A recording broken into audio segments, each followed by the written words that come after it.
अगर कोई पुरुष वीर्य का परित्याग ना करे तो फिर क्या होगा? ऐसा नहीं हो सकता कि कोई व्यक्ति अपने वीर्य को इकट्ठा करके रख सके।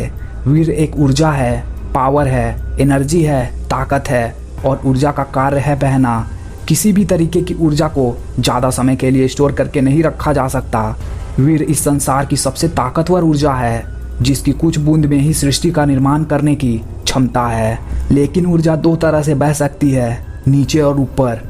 नीचे बहने के लिए किसी ताकत की आवश्यकता नहीं होती, लेकिन किसी ऊर्जा को ऊपर की तरफ बहाना हो तो एक फोर्स की जरूरत होगी, बल की जरूरत होगी। वह बल योग है, आध्यात्मिकता है और योग की कुछ क्रियाएं हैं। जैसे गाड़ी को ढलान से नीचे उतारना हो तो फोर्स या बल की जरूरत नहीं है, लेकिन अगर ऊपर चढ़ाना हो तो किसी भी तरीके का बल या फोर्स की आवश्यकता होगी।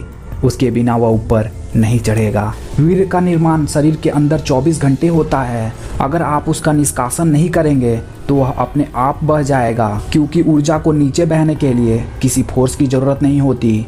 लेकिन आप योग की उन क्रियाओं का अभ्यास करते हैं जिन क्रियाओं के अभ्यास से वीर्य ऊर्जा के रूप में सातों चक्रों को भेदता हुआ सहस्त्रार चक्र आपके मस्तिष्क के अंतिम छोर में पहुंचता है।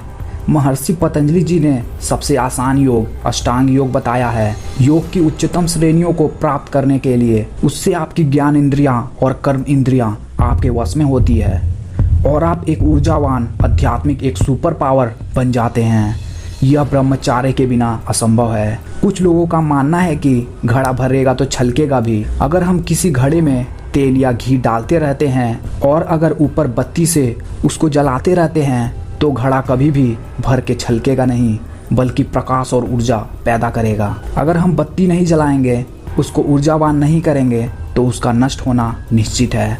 यही नियम वीर्य पर लागू होता है। वीर्य ऊर्जा है, उस ऊर्जा को बत्ती नुमा योग से ऊपर प्रकाशित करना होता है, जो हमारे सातों चक्र को भेदती हुई सहस्त्रार चक्र पर पहुंच जाती है। इसको एक योगी ही अच्छे से जान सकता है। मैं आपको बता दूं कि भौतिक विज्ञान से यह अभ्यास अनंत कोसों दूर है, क्योंकि हठ योग के ग्रंथों में सहस्त्रार चक्र का साइज बाल के टुकड़े के करोड़वें हिस्से जितना बताया है, जिसको देखने के लिए बहुत ही सूक्ष्म ध्यान की आवश्यकता है, ना कि भौतिक विज्ञान के नजरिए से उसको देखा जा सकता है। वह आपके हाथ में है। इस एनर्जी का नाश नीचे की तरफ करते हैं या योग के मार्ग पर चलकर, आध्यात्मिक के मार्ग पर चलकर उद्गामी बनाते हैं। लेकिन एक बात ध्यान रखें, आप इसका स्टोर बिल्कुल नहीं कर सकते हैं।